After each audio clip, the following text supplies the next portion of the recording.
Hospital থেকে আমার নানুকে ফেরত দিয়ে এসে বাসায় নিয়ে যেতে বলা হয়েছে। তো সকাল সকাল আপনাদের ভাইয়া আর মালেক মামা গিয়েছে হসপিটালে নানুকে আনার জন্য।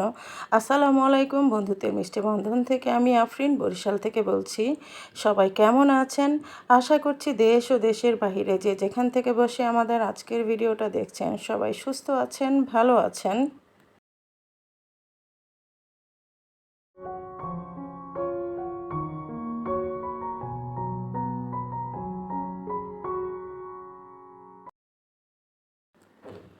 আমার নানুকে বাসায় নিয়ে আসা হচ্ছে অ্যাম্বুলেন্সে করে। আমার নানু গিয়েছিলেন কিন্তু অ্যাম্বুলেন্সে করেই হসপিটালে, কোনো উন্নতি না দেখে শুধু অবনতিই হচ্ছিল। সেজন্য কিন্তু আমার নানুকে বাসায় ফেরত দিয়েছে। আর এই যে দুই খালা, মেজো খালা আর সেজো খালা, ওনারা হসপিটালে ছিল আমার নানুর সাথে। বাসায় নিয়ে আসা হচ্ছে, বাসায় এনে দোয়া দরুদ পড়া হবে, কোরআন শরীফ পড়া হবে। কারণ ওনারা কোনো চিকিৎসা বাকি ছিল না, আর ডাক্তারদের হাতেও কিছু ছিল না, আমাদের হাতেও কিছু নেই। এখন শুধুমাত্র আল্লাহ তাআলার উপরেই সব কিছু আছেন। আল্লাহ তাআলা চাইলেই সব কিছু করতে পারেন। আল্লাহ তাআলা চাইলেই আমার নানুকে সুস্থ করে দিতে পারেন। আবার আল্লাহ তাআলা চাইলে উনি ওনার নিজের কাছে নিয়ে যেতে পারেন। তো বাসায় নিয়ে আসার পরে নানুর বাসায় আসার আগেই আমার ছোটো খালার নানু যে রুমটায় থাকতো সেই রুমটা কিন্তু পরিষ্কার পরিচ্ছন্ন করে ফেলেছে। সব ঘরই কিন্তু গুছিয়ে একেবারে পাক পবিত্র করে ফেলেছেন। নানুকে এখন রুমের ভিতরে নেওয়া হচ্ছে।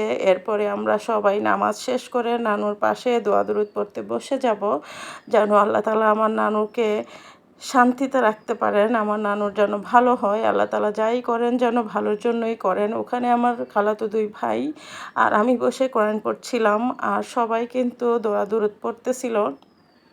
সবাই দেখতে আসছিল আমার নানুকে। আমার নানু এতটাই একজন ভালো মহিলা ছিলেন, এত সুন্দর হাসি দিতেন আমার নানু, হাসিটা দেখলেই কিন্তু মনটা ভরে যেত। তো সবাই আমার নানুকে দেখতে আসছিল, সবাই এসে দোয়া দরুদ পড়তেছিল, সবাই এসে ফু দিচ্ছিলেন, তওবা পড়ছিলেন, কালেমা পড়ছিলেন। আপনারা সবাই বেশি বেশি করে আমার নানুর জন্য দোয়া করবেন। আমার নানু কিন্তু আমার কাছে আমার নানু ছিল না, আমার নানু কিন্তু আমার কাছে আমার মায়ের পরে ছিল। আমার মা কিন্তু আমাকে জন্ম দিয়েছেন, আর আমার নানু আমাকে লালন পালন করেছেন।